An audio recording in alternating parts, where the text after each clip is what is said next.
Core premise. You play as a night janitor hired to clean an abandoned hospital's 13th floor, a floor that officially does not exist in the building's records. Your job sounds simple.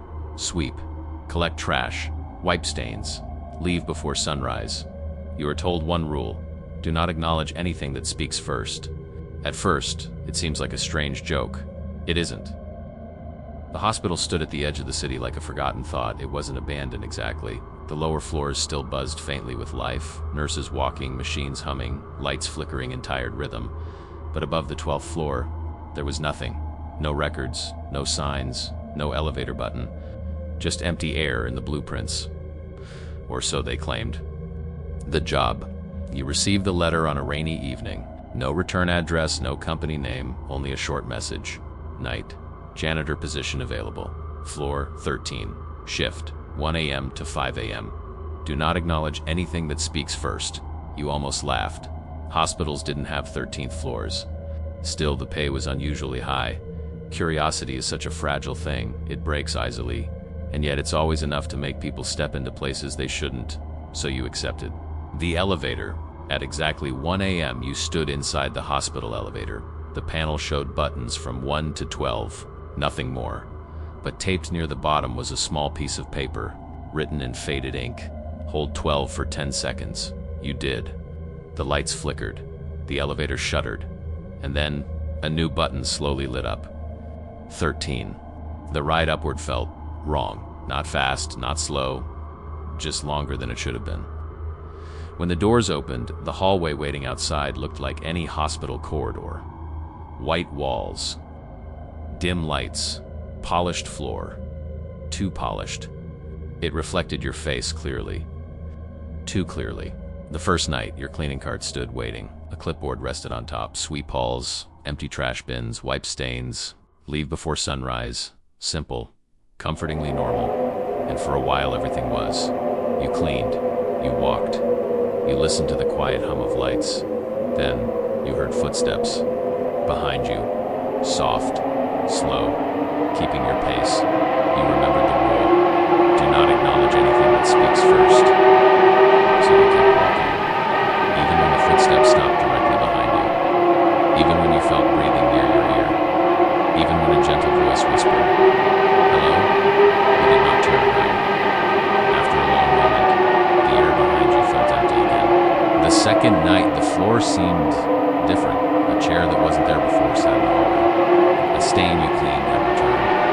But this time its shape looked almost human, like someone lying on the floor.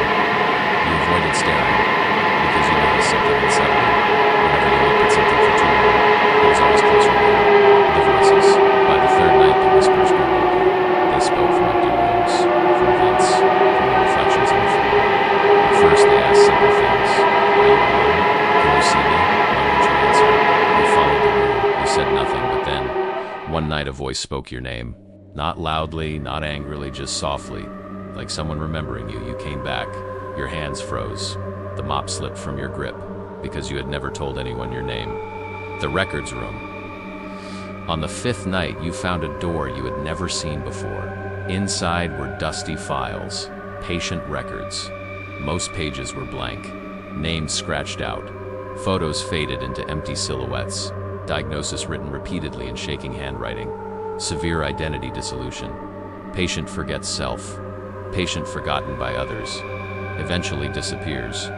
No deaths recorded, no discharges, just gone. At the bottom of one file, you saw something that made your stomach tighten. A familiar name. Your name. The truth. The file was old. Very old, it said. Patient claims they are fading. Requests work to stay remembered. Shows fear of being unseen.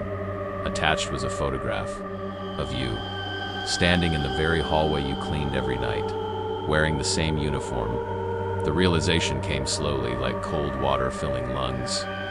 You were not a new worker. You were never hired. You'd been here before, many times, each time trying to escape, each time forgetting. The final night, at dawn, you finally reached the exit door. Sunlight glowed faintly beyond it. Freedom, silence, oblivion. As your hand touched the handle, a voice spoke behind you. Not whispering, not begging, just calm, almost gentle. If you leave, a pause.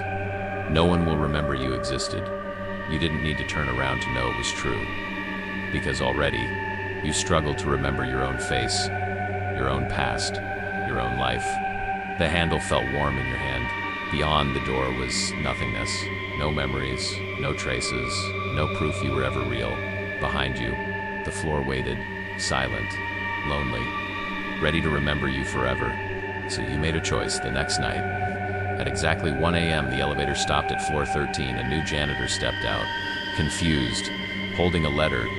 On a clipboard nearby, a name was written neatly: Night Janitor. Your name, still employed, still remembered, still unable to leave. And in the quiet hallway, the floor seemed almost comforted. Subscribe for more.